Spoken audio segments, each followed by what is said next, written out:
Hoje no programa, o novo Peugeot i208 GTI é um grande golpe. Na Renault, 800 cargos de engenheiros serão cortados na França por causa da China.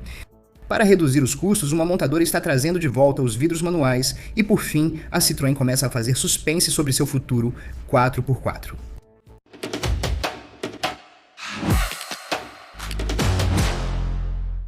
Antes das notícias automotivas, vamos falar rapidamente da Bourse ou Boursorama, que oferece um ótimo bônus de boas-vindas.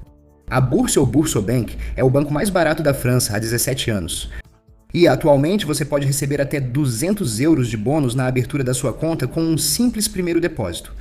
A Bourse ou Boursorama não cobra taxa de manutenção, oferece saques e depósitos gratuitos até no exterior, cartão personalizável com débito imediato ou diferido e economia média de 252 euros ao ano em tarifas. Com isso, você pode comprar cerca de 36 lindas capas de banco. A abertura da conta é 100% online, rápida e segura. E o melhor de tudo, você pode testar sem precisar trocar de banco. E se um dia você decidir mudar definitivamente, o serviço EasyMove deles faz todo o trabalho por você. Imposto, luz, plano de saúde, bolsa. A Boursorama cuida disso enquanto você vê anúncios de carros que não vai comprar. O link está na descrição para você abrir sua conta na Boursorama e receber seus 200 euros de presente. E como costuma acontecer no mundo dos carros, quando a gente perde uma boa oportunidade, acaba se arrependendo. Vamos falar de um assunto polêmico, o Peugeot i208 GTI. GTI, 3 letras mágicas que há décadas significam Gran Turismo, injeção, motor nervoso, cheiro de gasolina e sorriso nas estradas do interior. Mas hoje, a Peugeot lança uma GTI com tomada elétrica e os preços caíram. Então, a pergunta que não quer calar é simples. Esse novo Peugeot i208 GTI é uma enganação? Vamos começar pelo ponto principal, o preço. A Peugeot está cobrando, sem pestanejar, 42.900 euros por esse 208 GTI elétrico.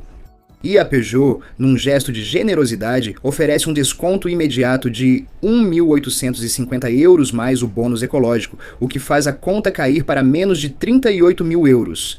Comparada à Alpina 290, que começa em 40 e 2.200 euros com seus 60 cavalos, a menos que o 208 a Peugeot parece quase acessível. Quase. Vamos ao que importa debaixo do capô. Sai o antigo motor a gasolina e entra um elétrico de 281 cavalos. O 0 a 100 é feito em 5,5 segundos. É rápido, até um décimo melhor que sua prima, a Lancia Y HF, que compartilha exatamente o mesmo motor e a mesma bateria de 54 kWh. E tem também a autonomia. A Peugeot anuncia 375 km com os pneus Hankook de economia de energia. E se você realmente quiser se divertir e optar pelos Michelin Pilot Sport 4S, a autonomia cai para 352 km. Ou seja, se você decidir aproveitar os 281 cavalos em uma estrada de montanha, vai passar mais tempo procurando um ponto de recarga do que fazendo curvas.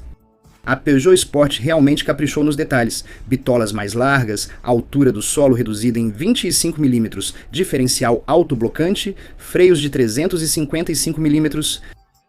No papel, é um verdadeiro esportivo. Mas um GTI silencioso, pesado por causa das baterias e que te obriga a planejar suas viagens como um voo transatlântico, acaba faltando muito do espírito rebelde dos GTIs de antigamente. Em resumo, o Peugeot i208 GTI não deve ser um carro ruim, é potente, rápido e tem um chassi promissor. Mas por cerca de 40 mil euros para tão pouca versatilidade, será que é caro demais ou simplesmente não atende à demanda? Conte pra gente o que você acha nos comentários. Depois, na Renault, símbolo da indústria francesa e quase tão sagrado quanto a baguete e o direito de greve, 800 vagas de engenheiros serão cortadas na França. Em 24 de junho, o Grupo do Losango convocou seus sindicatos para informar, de forma pouco delicada, que vai cortar 800 postos de engenheiros até o final de 2027 dos 5.500 que possui na França, cerca de 15% do quadro. A direção esclarece que são saídas voluntárias, como se isso bastasse para amenizar a situação. Entenda, ninguém será forçado a sair, mas se você decidir ir por conta própria, também não vamos impedir. E por quê? A resposta são 2 palavras: China, ou mais exatamente, a indústria automobilística chinesa entrando na Europa. Os fabricantes chineses representavam menos de 3% do mercado europeu em 2024. No final de maio de 2026, eles já detêm 8,8% e esse número continua subindo. BID, Jacques, Chery, nomes que há 5 anos não significavam nada para ninguém e que hoje fazem tremer as diretorias financeiras de Stuttgart, a Boulogne-Billancourt. Diante dessa ofensiva, Renault tem uma estratégia. Ela é simples, quase brutal: projetar carros em 2 anos em vez de 3. Esse é o feito do novo Twingo, desenvolvido principalmente em Xangai, no centro de pesquisa do grupo. Para vencer os chineses, a Renault faz seus carros serem projetados por engenheiros chineses. Para compensar, o grupo promete contratar de 150 a 200 engenheiros CLT especializados em software, eletrificação e cibersegurança. Também anuncia 200 mil horas de treinamento e a requalificação de 500 funcionários para outras funções internas. Para a Renault, é um plano de transformação. Para os sindicatos, um plano social. A diferença entre os dois está basicamente em quem paga a comunicação. Porém, existe um aspecto que a Renault não declara abertamente, mas que os dados da APEC já registram: a inteligência artificial. Pela primeira vez em 2025, o recrutamento de engenheiros de P&D caiu 6% na França. Isso não é coincidência. Antes, 10 engenheiros simulavam um chassi. Agora, um algoritmo treinado faz isso em horas. A robótica afetou trabalhadores braçais, e agora a IA impacta profissionais de colarinho branco. O Centro Tecnológico de Guyancourt, referência da engenharia francesa desde 1998, e o site de Villers-Saint-Frédéric, que será totalmente fechado, simbolizam essa transformação dolorosa. Isso não é uma desindustrialização, é algo mais sutil e talvez mais preocupante, uma desmaterialização do know-how.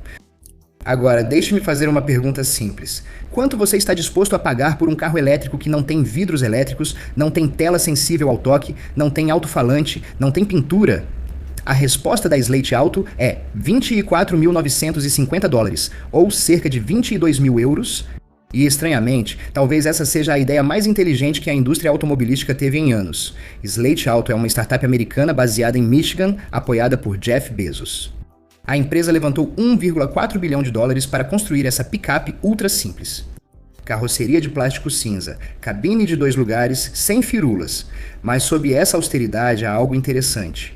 Um motor elétrico de 180 e 1 cavalos, uma bateria LFP de 65 kWh, oferecendo 329 km de autonomia e a capacidade de ir de 20 a 80% de carga em cerca de 30 minutos. Por apenas 22 mil euros é simultaneamente a picape elétrica e o veículo elétrico mais barato do mercado americano. O conceito é de uma lógica implacável. Sem pintura, economizando uma linha que custa centenas de milhões. Sem tela central, apenas um suporte para smartphone ou tablet. Sem alto-falantes, você pode escolher entre 175 acessórios, sendo 80 abaixo de $500. Para cores, a Slate tem mais de 100 opções de envelopamento. Melhor ainda, o veículo é transformável. A picape de 2 lugares custa $24.950 e pode virar um SUV de 5 lugares por mais $5.000. 3 configurações possíveis: conversível com arco de proteção, porta-malas vertical ao estilo Jeep Wrangler ou porta-malas inclinado, que é até bem bonito. Claro, há algumas ressalvas. Essa picape deve chegar apenas nos Estados Unidos, com entregas previstas para o 4º trimestre de 2026. A Europa não está nos planos, pelo menos por enquanto, mas a ideia por trás disso merece nossa atenção. Enquanto carros elétricos na Europa custam mais de 40 mil euros e têm telas difíceis de usar, a Slate faz uma pergunta incômoda. E se simplesmente tivéssemos complicado demais as coisas? Uma manivela não quebra, e por 22 mil euros isso faz a gente pensar. Por fim, imagine, estamos em um terreno hostil, condições extremas, missão crítica. Um comando da Marinha Francesa chega a bordo de um veículo pintado de azul marinho, com ganchos de reboque em forma de cunha de barco, faróis de neblina com pavio inspirados nas lanternas Morse do século XIX e um rack de teto especialmente projetado para transportar bolsas de mergulhadores. Sob o capô, um motor 1.2 turbo de 3 cilindros, o conhecido Puritech, cuja correia dentada imersa em óleo causou a Stellantis anos de processos, recalls e má reputação. Bem-vindo a bordo do Citroën C3 Aircross Marinha Nacional. Vamos ser sinceros, esse carrinho apresentado não pretende ir para o combate. A Citroën deixa claro, é um exemplar único, um objeto de comunicação destinado a celebrar os 400 anos da Marinha Nacional. 400 anos de história, batalhas, navegadores e submarinistas celebrados com um SUV de entrada de carroceria plástica. O timing, por sua vez, não é por acaso. Alguns dias antes, no salão Eurosatory 2026, a Renault revelou o 4 Troops, um verdadeiro veículo tático. Criado com a Thales, coordena drones e integra o sistema Scorpion do exército francês. A Renault quer produzir 10 mil drones derivados por ano. Projeto sério fundamentado na defesa nacional, anunciado juntos pelo CEO da Renault e o chefe da Thales. A Citroën lança um modelo chamativo com faixa tricolor no pilar C e bancos vermelhos e brancos, mas convenhamos, a pintura desse C3 Aircross combinou com ele. Entre seus detalhes vermelhos, os paralamas alargados que acomodam pneus cravados 275 e a altura do solo elevada, o conjunto é coerente, musculoso e conta uma história. E então, há essa pergunta que paira no ar. E se esse modelo ousado anunciasse a chegada de um C3 Aircross com tração integral? Em maio de 2025, a Stellantis já havia apresentado o Fiat Grande e Panda 4x4 Manifesto e o Opel Frontera Gravel na mesma plataforma Smart Car. O C3 Aircross seria o terceiro dessa família aventureira. A Citroën não confirma, mas o comunicado destaca as condições extremas e a tração dos pneus com sulcos pronunciados. Resta a questão do motor. Se um C3 Aircross 4x4 viesse a existir, provavelmente utilizaria a transmissão integral do Jeep Avenger 4i com um pequeno motor elétrico no eixo traseiro. O PureTech, por sua vez, teria o bom senso de ficar em segundo plano, o que em uma missão de combate é mais prudente para todos. Obrigado a todos por terem acompanhado este novo vídeo. Não deixem de se inscrever e ativar o sininho das notificações para não perderem nada. Tchau!